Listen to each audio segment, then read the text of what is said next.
Hi, welcome to Chapter 4. This is on Google Slides, and we are going to go over how we set up Google Slides, present mode, and notes. We're going to go over the download types, the format, the rule of seven, the themes, and the transitions that are available for you on Google Slides. So let's get started. Okay, so I am in Google Drive right now, and I have a document, a PowerPoint presentation on my desktop, and I'm going to import it into my Google Drive. And remember, I'm going to convert it, any Microsoft Office document, Microsoft Word, Microsoft PowerPoint, you can transfer it or convert it into a Google editable document or file. So make sure I go to my settings, the gear here, go to settings, make sure that's checked on, convert uploaded files. Okay. I'm going to bring in my PowerPoint presentation here, drop it in, and you can see it's converting. It's a big P for PowerPoint. And here it is now. Now you see the big P for PowerPoint is gone because we converted it into a Google Slides project now. So now I can double click it open. Click, click. And here. Now you'll notice that it's somewhat off-centered and the images may be distorted a little bit, but that's okay. That's a pretty easy to change. Okay. I have this. I can move it up and down and move things around if I need to. All right. So just be mindful that when we convert files to a different file type, that things may not come out right. Okay. Same thing if you have PowerPoint into Apple Pages and Pages into PowerPoint and going into Google Slides, it all comes out kind of weird, but pretty much they'll all be there. Maybe the fonts will also change because of licensing dues for licensing contracts for fonts. So just be ready for that, and hopefully it's not too drastic that you have to make a lot of changes for your presentation. So we are talking about Google Slides, and we're going to talk about all this. All right. So I'm using the Google the GAF Made Easy slides itself in Google Slides. And so let's go over what you need to know. Okay. So first of all, when you create and build your presentation, you have all these here, all these slides. Okay, about 10, 11, 12 slides. Okay. If I need to add a slide, all I need to do is click and I can pick the layout here. Okay.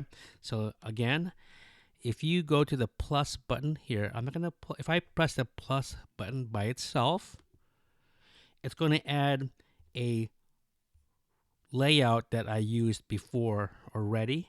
Okay. That's very similar to what I imported in. But you can also delete that. So click it and I'm going to delete. So I click on it and press delete and it's gone. So you'll see the plus button here and this little drop down arrow. It's kind of small, but I'll zoom in. Click on that and you can pick and choose the layout that works for you. All right.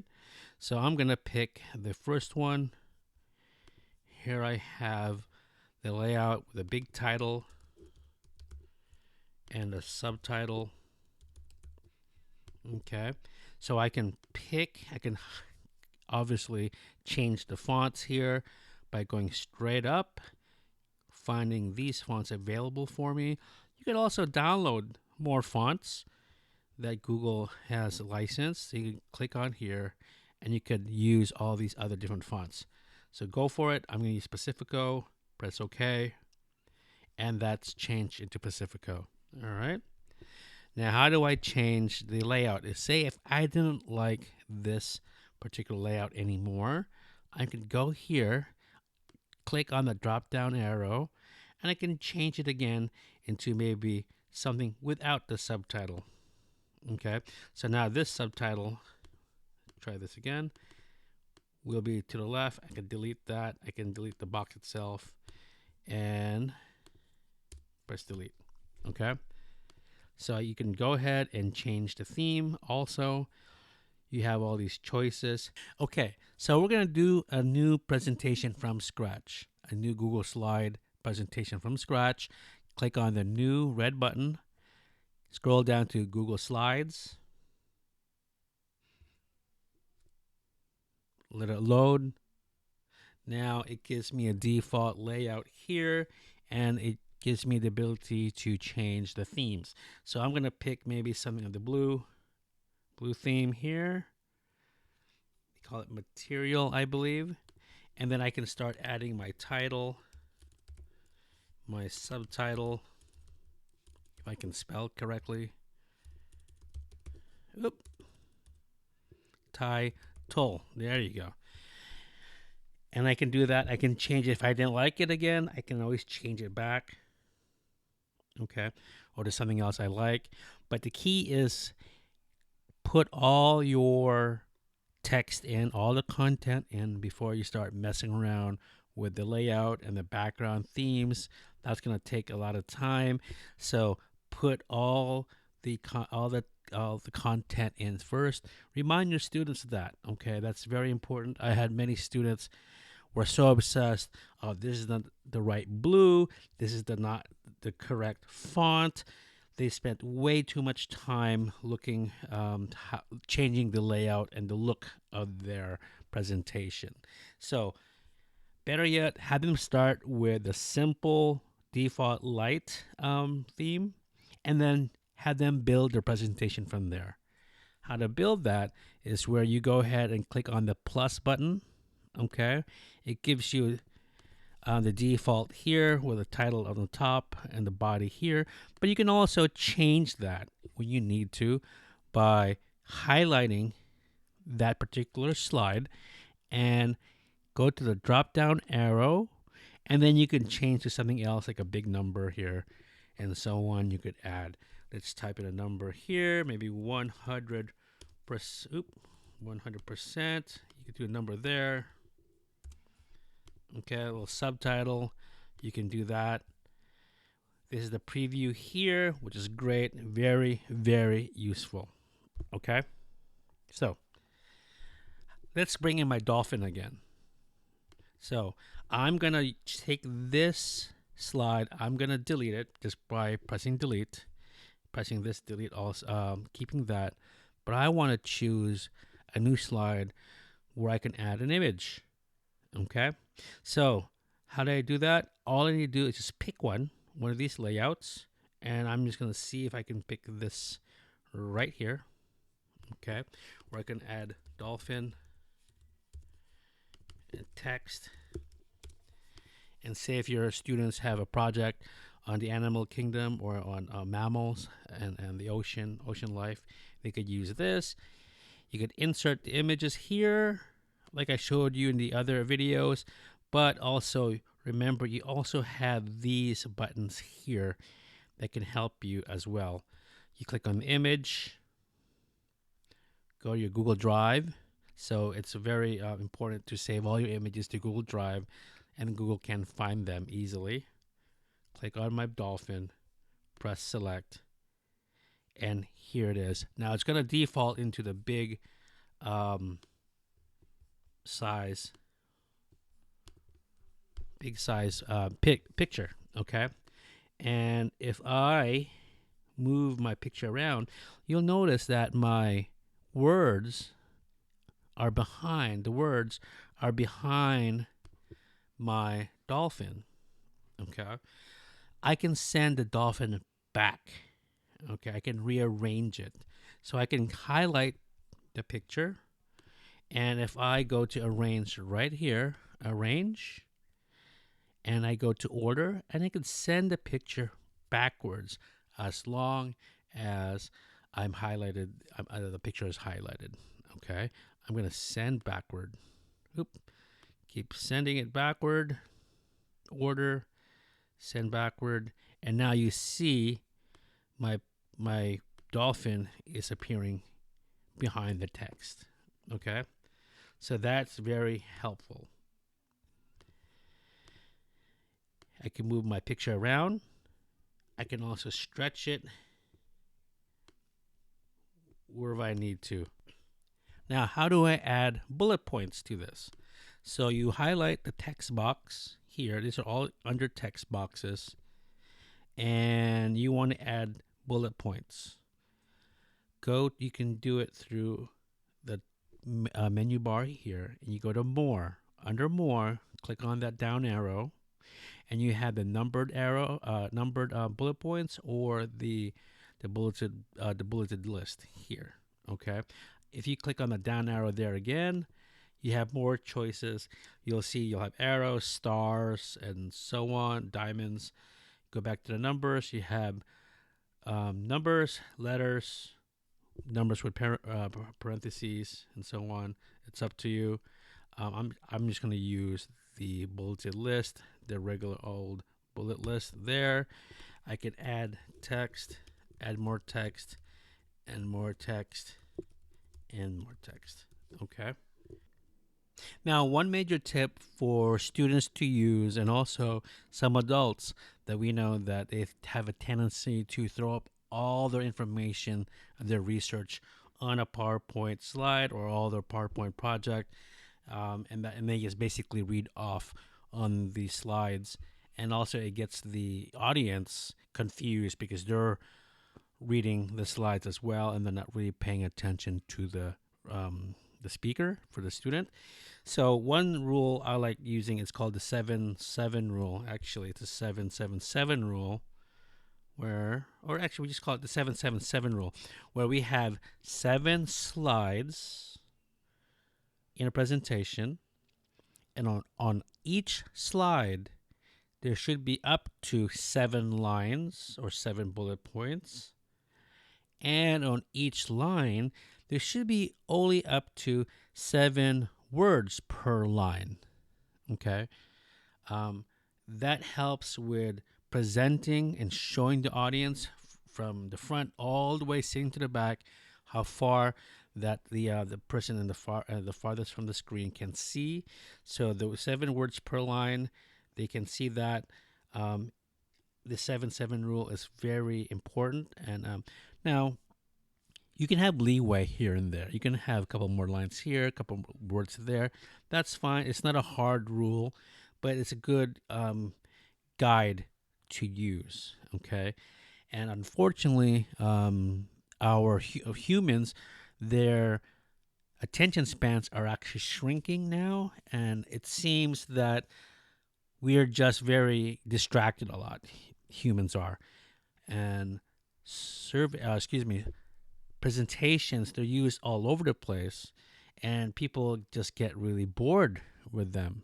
Okay, we're competing against a lot of other external stimuli like mobile phones and so on. So keep it short, and I'm going to add this. The fourth 7 is the 7 minutes or so.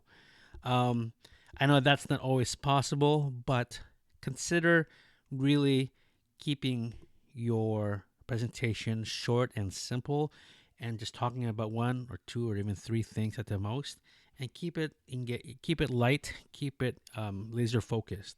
All right. So 7 minutes, 7 words per line, 7 lines, and 7 slides. Try to keep it there, and you'll be good.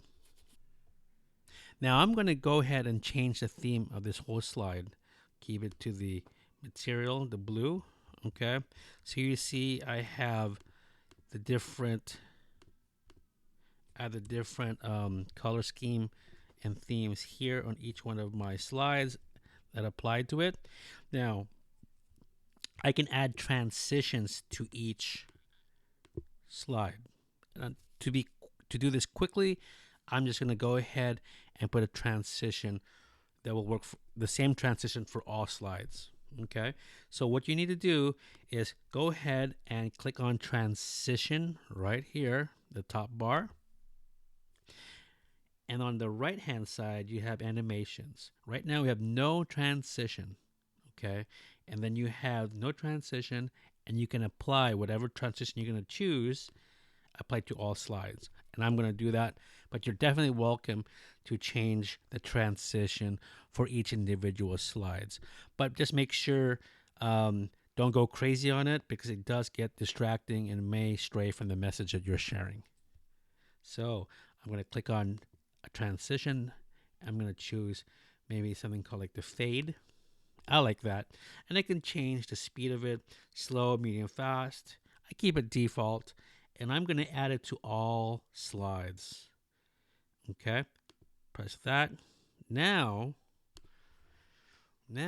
we're going to go ahead and present this and see how it looks.